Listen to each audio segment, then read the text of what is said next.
Temos uma pergunta da Tânia, aqui do centro. Bom dia, Tânia. Ela tem 53 anos de idade e pergunta para o Dr. Tiago: o senhor tira verrugas do rosto, ao lado da sobrancelha? Sim, isso é uma área que a cirurgia plástica atua bastante, que na questão de névos, né, que são pintas, pequenos tumores, e geralmente vem para nossa especialidade regiões mais expostas. Então o rosto é muito comum a gente mexer em lesões no rosto, verrugas, pintas, etc. Então fica alguma cicatriz? Sempre que a retirada cirúrgica de alguma lesão, fica uma cicatriz, mas é por isso que é interessante procurar o cirurgião plástico para a gente fazer, primeiro, uma cicatriz o mais escondida possível, né? Segundo, fazer alguns tipos de pontos de cirurgião plástico que deixam menos marca na questão dos pontos cirúrgicos, e também os cuidados depois do pós-operatório, tempo de retirada de ponto. É muito interessante a gente fazer proteção da radiação solar na cicatriz nesse início, que ela fica mais avermelhada, e eventualmente usar também algumas medidas como pomadas, etc, para ajudar na recuperação, cicatrização e esconder a possível cicatriz. E a Tânia pergunta, já respondendo novamente a Tânia, atende aonde?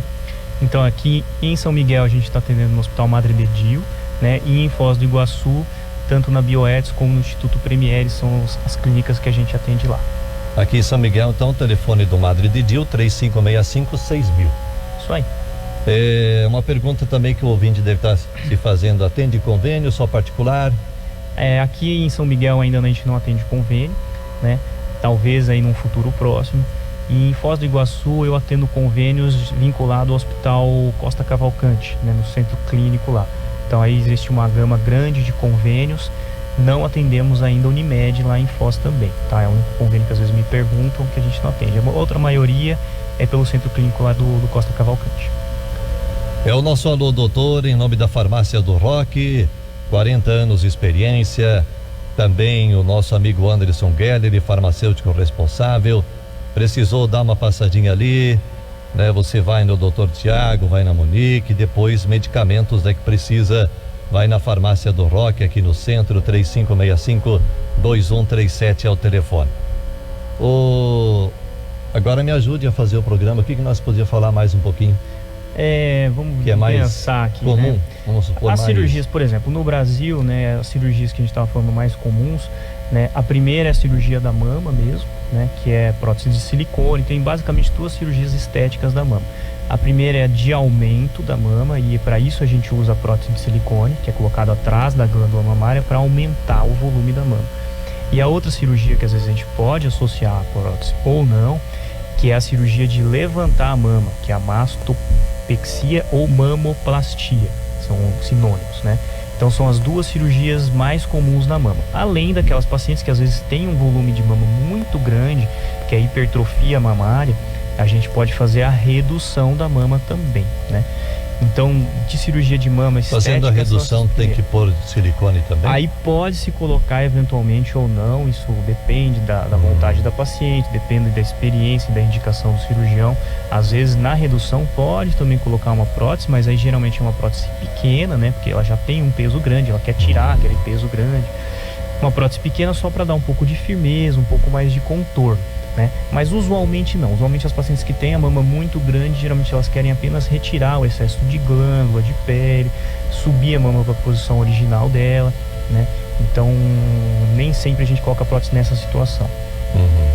É porque também uma outra questão muito interessante que os ouvintes devem estar se perguntando é: cirurgia plástica não é algo comum do SUS, é verdade? Então, no SUS, eu também faço atendimento no SUS. No SUS não tem a parte estética, né? Daí seria mais a parte reparadora, que a gente está falando que tem essas duas áreas que o cirurgião plástico pode atuar. No SUS é mais comum daí a parte reparadora. E quais são os casos mais comuns que eu falei? A queimadura, né? Paciente que queima, é o cirurgião plástico que atende. Pacientes acidentados com lesão de pele, aí pode ser em qualquer local do corpo, né? Lesões graves de pele, perda de pele, etc. Que mais? Os pacientes oncológicos, então pacientes que têm tumor muito grande, eventualmente precisam do cirurgião plástico para reconstituir aquele tecido, eventualmente até em cirurgias mais complexas, que aí é esse transplante cirúrgico, né, que a gente fala microcirúrgico. Então pegar a pele ou algum tecido de um local distante do corpo para reparar aquele local que foi lesado, entendeu? Perfeito. E existem também cirurgias na questão, aparece muito, doutor Tiago, nariz, Isso. e orelhas também? Orelhas, né, que é a orelha de abano, orelha proeminente que a gente fala, né? É muito comum já na infância, então às vezes crianças que acaba virando piada, né? Bullying. Exatamente, a partir dos 6, 7 anos começa a sofrer bullying. É uma cirurgia que a partir dessa idade a gente já pode fazer em criança, a partir de 6, 7 anos já tem um crescimento quase total da orelha. E aí a gente já pode fazer a cirurgia, uma cirurgia simples, rápida e bem efetiva. Fica muito bom o resultado se for bem feito. A parte do nariz já aí depende bastante, né?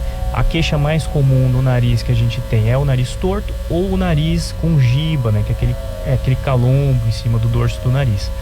Então também a gente faz a cirurgia para correção disso daí, né? Aí existem várias técnicas, mas sempre tem que avaliar, além dessa parte estética do nariz, a gente avalia em conjunto a parte funcional do nariz, para saber se tem o nariz ocluído ou não. Então às vezes precisa corrigir junto o septo, eventualmente até entrar outros especialistas como o otorrino, que cuida também dessa parte funcional do nariz. Outra cirurgia muito comum também, que é a segunda mais comum que a gente tem aqui no Brasil, que é a lipoaspiração, que a gente falou um pouquinho já, né, onde utiliza-se a cânula para a gente retirar a gordura de algumas regiões que a gente não deseja ter gordura lá, como cintura, etc. Então a gente faz um sculpt da melhor forma possível o corpo da paciente com a lipoaspiração e pegar essa gordura e injetar às vezes em algum local que ela quer, como o bumbum ou alguma depressão em alguma região do corpo, também a gente pode usar a gordura. É de risco? Cirurgia, toda cirurgia é de risco, tem risco, né? Então é feito antes de qualquer procedimento cirúrgico pré-operatório, então a gente tem que avaliar as doenças prévias do paciente, se ele usa alguma medicação, se ele já fez algum procedimento ou teve alguma internação e por qual motivo. A gente tem que avaliar a parte cardiológica, a parte pulmonar, então tem exames de sangue. Então é feito esse pré-operatório para a gente saber como é que está a saúde do paciente. A gente não vai operar um paciente que não esteja em boas condições de saúde. É feita também a avaliação anestésica para saber qual tipo de anestesia, qual a mais segura. Então existem riscos sim, mas a gente tenta minimizar ao máximo e fazer a cirurgia da melhor forma possível. Porque a gente teve casos aí no Brasil de pacientes que morreram, que teve casos aí recentes, né? De fizeram lipo, mas isso aí foi o que poderia ter acontecido ali no caso? Tem várias coisas, é difícil a gente saber exatamente o que aconteceu, mas pode ter problema tanto da parte anestésica, né? Geralmente é a mais comum, o paciente descompensar por algum motivo da parte anestésica e ter esse tipo de problema. E a lipo sim, ela tem alguns riscos se ela não for bem feita, se ela não for feita por um profissional que sabe fazer, afinal você está com uma cânula ali retirando gordura, então pode ter perfuração, às vezes até de órgãos, se não for feita de forma adequada e com cuidado. E também pode causar, às vezes, uma hemorragia, alguma coisa desse tipo, tá? Então, é muito comum, né? Muitas vezes profissionais que não são da área de cirurgia plástica, com formação, etc., fazer procedimentos estéticos, como cirurgião geral, ginecologista, eles têm a possibilidade de fazer, mas nem sempre tem o treinamento. Então isso é uma dica importante, sempre que o paciente for fazer algum tipo de cirurgia plástica, verificar se o cirurgião dele é certificado, verificar o local que ele vai fazer a cirurgia, se é adequado, se é um hospital, se é uma clínica que tem estrutura para isso, né? Fazendo isso, da parte do paciente, ele já vai sair de várias enrascadas possíveis aí. Perfeito. Muito bem, Dr. Tiago Jung Mendassoli, obrigado pela presença de vocês. Eu que agradeço. A dentista Monique Cunha Trindade, né? E a gente se programa para outras vezes voltarem aqui ao nosso Alô Doutor, aos sábados. Você, inclusive o deslocamento de vocês lá de Foz do Iguaçu, hoje vieram de Foz do Iguaçu para participar aqui do nosso programa. A gente se sente muito feliz e os ouvintes também, com certeza. Eu que agradeço, obrigado pela oportunidade, e chamando a gente volta aqui, com certeza.